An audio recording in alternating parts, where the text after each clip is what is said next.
All right. Welcome to another Tuesday night live horror reading. Hope everyone's having a nice Tuesday evening. Got my coffee here. There we go. Or there we go. Coffee cup. And so everyone, what is the temperature where you are right now? Uh, as I think you know, I'm in Texas, which doesn't get overly cold most of the time. And it is currently 27 degrees. It's not even supposed to get above freezing tomorrow. Now, being from Iowa, 27 degrees is fine for me, uh, but that's the coldest I think it's been this winter here. And they're trying to decide if there's going to be school tomorrow. Everything's already frozen. So, anyway. Kelly, it's not too bad where you are. See, 6 degrees, 65 degrees, Kelly. Wow. And what else do we got here? 11 degrees, low of 6. And yeah, the problem with uh, ice on the roads everywhere down here is that they don't have an infrastructure in place. And why would they? In order to take care of it, no sand, salt, that kind of thing. So, we'll see what happens tomorrow, right? Right? That's the 2025 refrain. Oh, let's see what happens tomorrow. All right. So, hey, hope everyone's doing all right. A recommendation for you. But by the way, I if you did not see it on Sunday, look in the show notes of this video and you'll see all my links as usual. Uh, New link to the Lovecraft Easing store. And then if you go down a little bit below that, talking about in the first paragraph of links, um, a Mike Davis recommends Amazon wish list. Find your next read. So I do have a wish list, I think, somewhere on here. Um, yeah, at near the bottom. But this particular wish list is recommendations for you guys. Just an easy way to do it. So I hope you'll take a look at that and find some books that you'll enjoy. Uh, I read a book 11 years ago called The First 15 Lives of Harry August by a writer by the name of Claire North. And what an excellent book. Easily one of the best books I've ever read. Uh, it is not horror. That's not why I'm recommending it. I read more than just horror. Is it science fiction? I suppose, but pretty realistic given the um, constraints. Well, not the constraints. Given what the novel is about, other than that, yeah, it's pretty realistic. But such a damn good um, story. Oh, Marianne, you saw my post about the sunken city, huh? Great, awesome. Anyway, if you've not read the first 15 lives of Harry August, you really should. And as usual, don't look up anything about it except what's on Amazon. But I'm going to read this story here, but before I do, let me just read you the show notes to the first show notes, the synopsis. All right. Okay, Harry August is on his deathbed again. No matter what he does or the decisions he makes, when death comes, Harry always returns to where he began, a child with all the knowledge of a life he has already lived a dozen times before. Nothing ever changes. Actually, that's not true. He does different things in different lives, so it's very entertaining. Until now, this is the part I wanted to read. Now that you know the setup, as Harry nears the end of his 11th life, a little girl appears at his bedside. I nearly missed you, Dr. August, she says. I need to send a message. And she says that the end of the world is coming sooner and sooner. And you'll understand what that means when you read it. This is the story of what Harry does next, and what he did before, and how he tries to save a past he cannot change, and a future he cannot allow. So, check it out. It's very imaginative, and like I said, it really is one of my favorite books.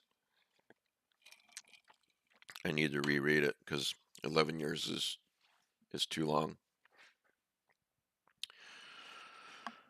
All right, now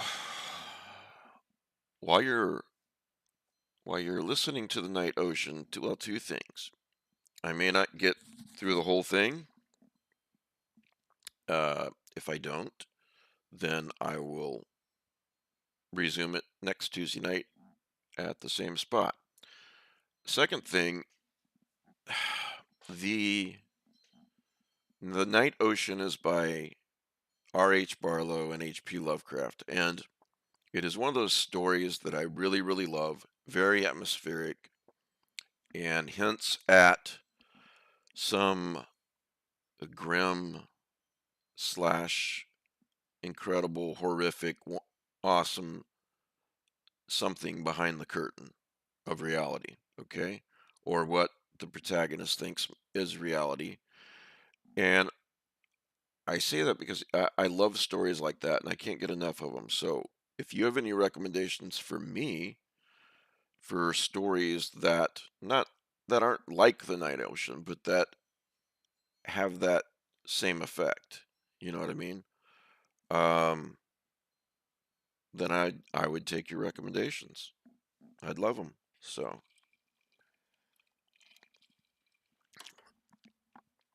I was 1 day old. I was yesterday days old. How does this go? When I found out that the actor who played the old Night Owl in Watchmen is the same actor who played the DJ in Pontypool. So, two very different parts, and I think he played them around the same time.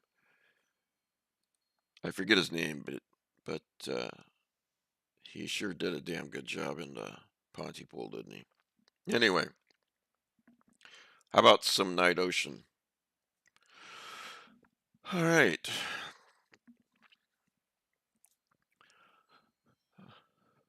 I went to Elston Beach, not only for the pleasures of sun and ocean, but to rest a weary mind.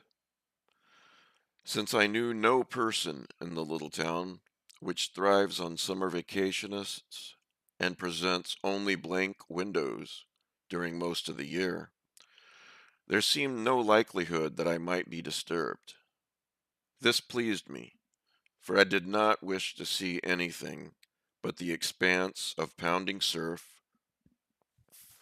and the beach lying before my temporary home.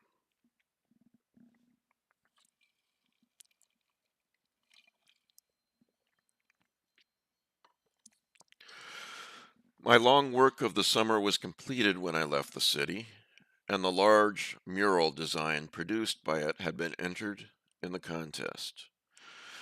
It had taken me the bulk of the year to finish the painting, and when the last brush was cleaned, I was no longer reluctant to yield to the claims of health and find rest and seclusion for a time. Indeed, when I had been a week on the beach, I recalled only now and then the work whose success had so recently seemed all important. There was no longer the old concern with 100 complexities of color and ornament, no longer the fear and mistrust of my ability to render a mental image actual, and turn by my own skill alone the dim conceived idea into the careful draught of a design. And yet, that which befell me later by the lonely shore may have grown solely from the mental constitution behind such concern and fear and mistrust. For I have always been a seeker, a dreamer, and a ponderer on seeking and dreaming. And who can say that such a nature does not open latent eyes sensitive to unsuspected worlds and orders of being? Now that I am trying to tell what I saw, I am conscious of 1,000 maddening limitations. Things seen by the inward sight, like those flashing visions which come as we drift into the blankness of sleep, are more vivid and meaningful to us in that form than when we have sought to wield them with reality. Set a pen to a dream, and the color drains from it. The ink with which we write seems diluted with something holding too much of reality. And we find that, after all, we cannot delineate the incredible memory. It is as if our inward selves, released from the bonds of daytime and objectivity, reveled in prisoned emotions, which are hastily stifled when we translate them. In dreams and visions lie the greatest creations of man, for on them rests no yoke of line or hue. Forgotten scenes and lands more obscure than the golden world of childhood spring into the sleeping mind, to reign until awakening puts them to rout. Amid these may be attained something of the glory and contentment for which we yearn, some image of sharp beauties suspected, but not before revealed, which are to us as the grail to holy spirits of the medieval world.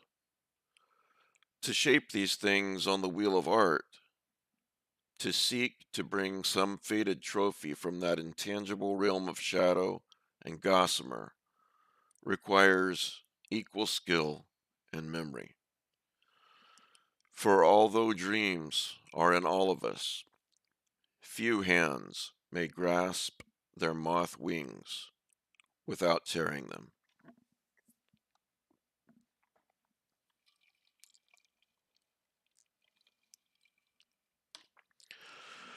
Such skill this narrative does not have. If I might, I would reveal to you the hinted events which I perceived dimly, like one who peers into an unlit realm and glimpses forms from whose motion is concealed. In my mural design, which then lay with a multitude of others in the building for which they were planned, I had striven equally to catch a trace of this elusive shadow world, and had perhaps succeeded better than I shall now succeed.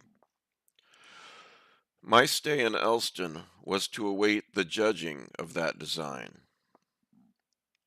and when days of unfamiliar leisure had given me perspective, I discovered that in spite of those weaknesses which a creator always detects most clearly.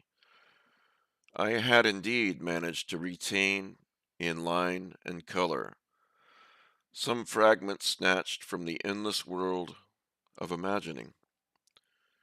The difficulties of the process and the resulting strain on all my powers had undermined my health and brought me to the beach during this period of waiting.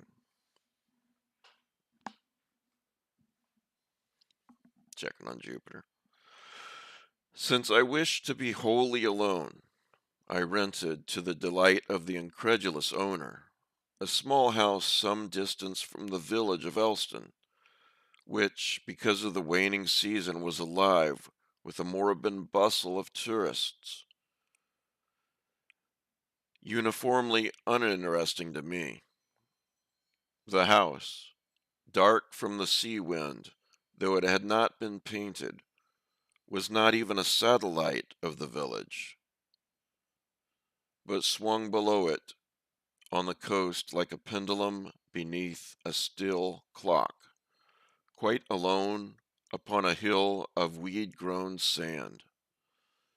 Like a solitary warm animal, it crouched facing the sea, and its inscrutable dirty windows stared upon a lonely realm of earth and sky, an enormous sea.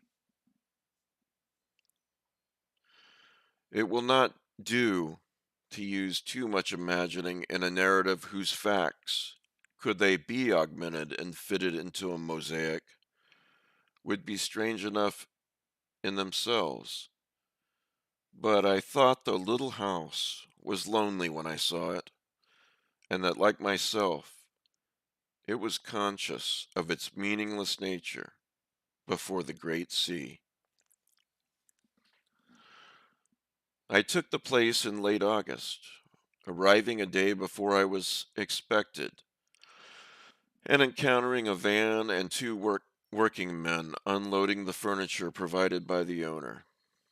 I did not know how long I would stay, and when the truck that brought the goods had left, I settled my small luggage and locked the door, feeling very proprietary about having a house after months of a rented room, to go down the weedy hill and on the beach.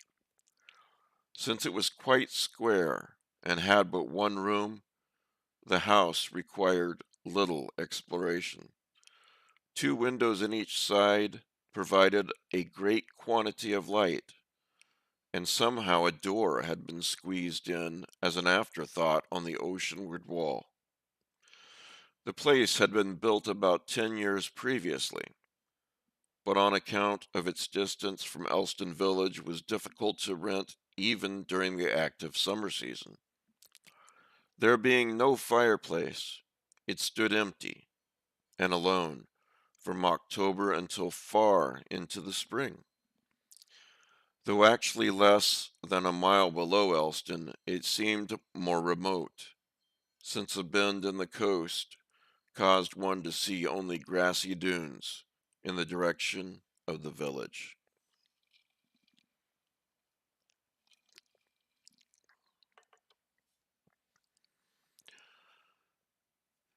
The first day, half gone when I was installed, I spent in the enjoyment of sun and restless water things, whose quiet majesty made the designing of murals seem distant and tiresome.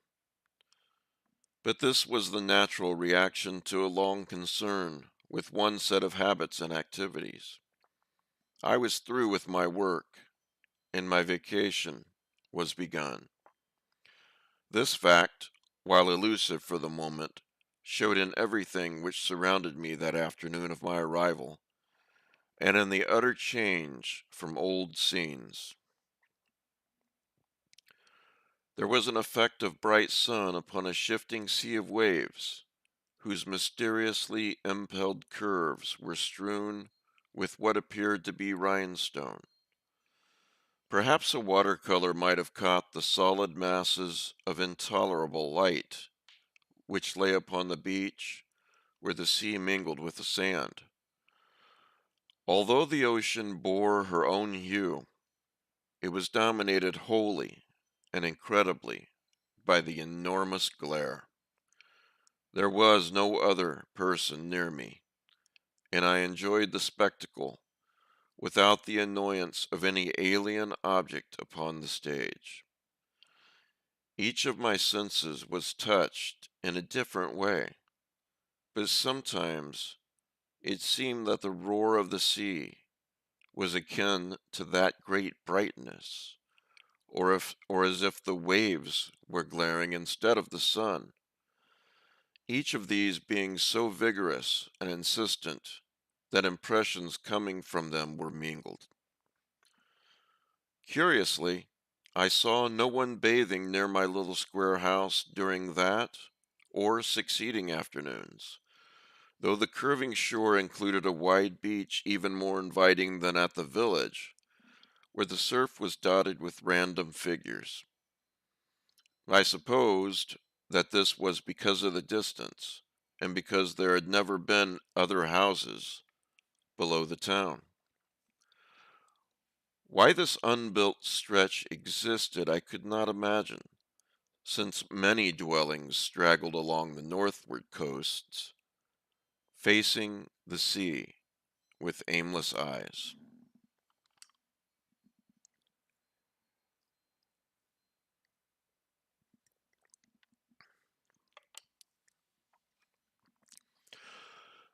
I swam until the afternoon had gone, and later, having rested, walked into the little town. Darkness hid the sea from me as I entered, and I found in the dingy lights of the streets tokens of a life which was not even conscious of the great gloom-shrouded thing lying so close. There were painted women in tinsel adornments, and bored men who were no longer young, a throng of foolish marionettes perched upon the lip of the ocean chasm, unseeing, unwilling to see what lay above them and about, in the multitudinous grandeur of the stars and the leagues of the night ocean. I walked along that darkened sea as I went back to the bare little house, sending the beams of my flashlight out upon the naked and impenetrable void. In the absence of the moon, this light made a solid bar athwart the walls of the uneasy tide, and I felt an undescribable emotion, born of the noise of the waters and the perception of my smallness as I cast that tiny beam upon a realm immense in itself, yet only the black border of the earthly deep, that nighted deep, upon which ships were moving alone in the darkness, where I could not see them, gave off the murmur of a distant, angry rabble.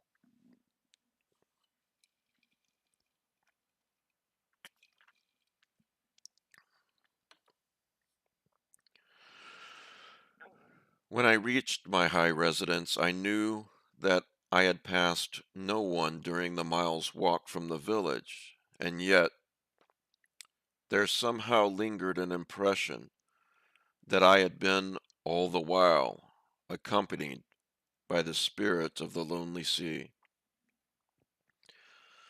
It was, I thought, personified in a shape which was not revealed to me, but which moved quietly about beyond my range of comprehension. It was like those actors who wait behind darkened scenery in readiness for the lines which will shortly call them before our eyes to move and speak in the sudden revelation of the footlights. At last I shook off this fancy and sought my key to enter the place, whose bare walls gave a sudden feeling of security. My cottage was entirely free of the village, as if it had wandered down the coast and was unable to return. And there I heard nothing of the disturbing clamor when I returned each night after supper. I generally stayed but a short while upon the streets of Elston, though sometimes I went into the place for the sake of the walk it provided. There were all the multitude of curio shops and falsely regal theater fronts that clutter vacation towns, but I never went into these, and the place seemed useful only for its restaurants. It was astonishing the number of useless things people found to do.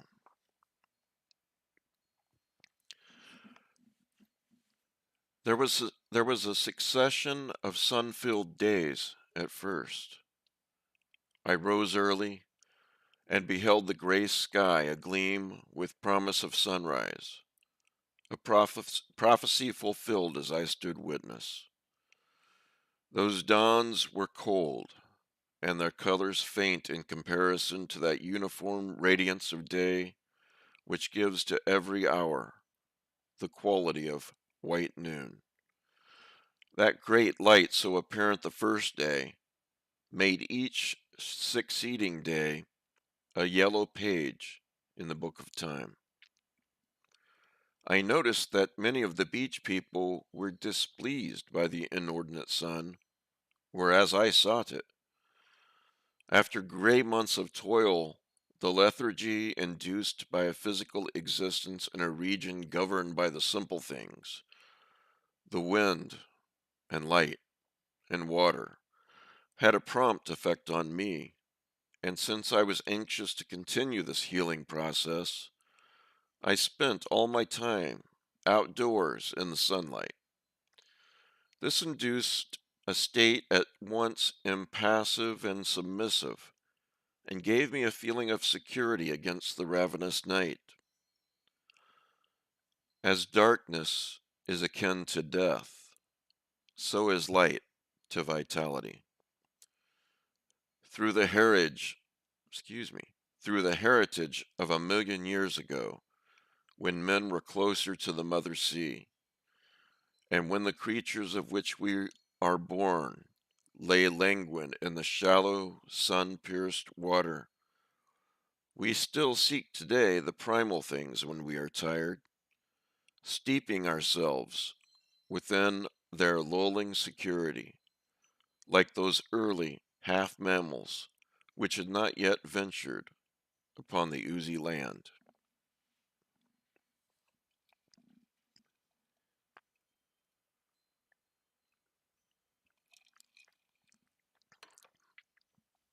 I will I will keep reading for a bit if I can, but I'm not feeling very well. So apologies for that. The monotony of the waves gave repose, and I had no other occupation than witnessing a myriad ocean moods. There is a ceaseless change in the waters. Colors and shades pass over them, like the insubstantial expressions of a well-known face, and these are at once communicated to us by half-recognized senses. Thanks, Kim. When the sea is restless, remembering old ships that have gone over her chasms, there comes up silently in our hearts the longing for a vanished horizon. But when she forgets, we forget also. Though we know her a lifetime, she must always hold an alien air, as if something too vast to have shape were lurking in the universe to which she is a door. The morning ocean, glimmering with a reflected mist of blue-white cloud and expanding diamond foam, has the eyes of one who ponders on strange things, and her intricately woven webs, through which dart a myriad colored fishes, hold the air of some great idle thing, which will arise presently from the hoary, immemorial chasms, and stride upon the land. Um, I remember back when I had actual money, and I was a realtor. This was well, I was a realtor for 95 to around 2010 or so. But in the aughts, Danielle and I, sounds magical to say it now, but we actually had a timeshare in Vero Beach, Florida. And so we would go the same week every every April. And every April on the flight down there, I would read The Night Ocean. So, um, yeah, guys, I really apologize. I'm I haven't been doing well all day, but now I'm getting dizzy, and I won't bore you with all my uh, physical illness crap. But the the next lines are, "I was content for many days," so that's where I will start next week. I will be here on Thursday, and actually, I believe, unless he cancels, I'm doing an extra podcast tomorrow at 7 p.m. Eastern. I need to put this on the calendar. Um, with a really interesting guy that his agent approached me. So that'll be really fun. Um, yeah, I'm gonna log off. Scott, Kim, Marianne, Kelly, Suzanne, everybody, thanks for being understanding, and actually we'll see you tomorrow, I guess, with the podcast. So have a good night, stay warm, and we'll see you tomorrow.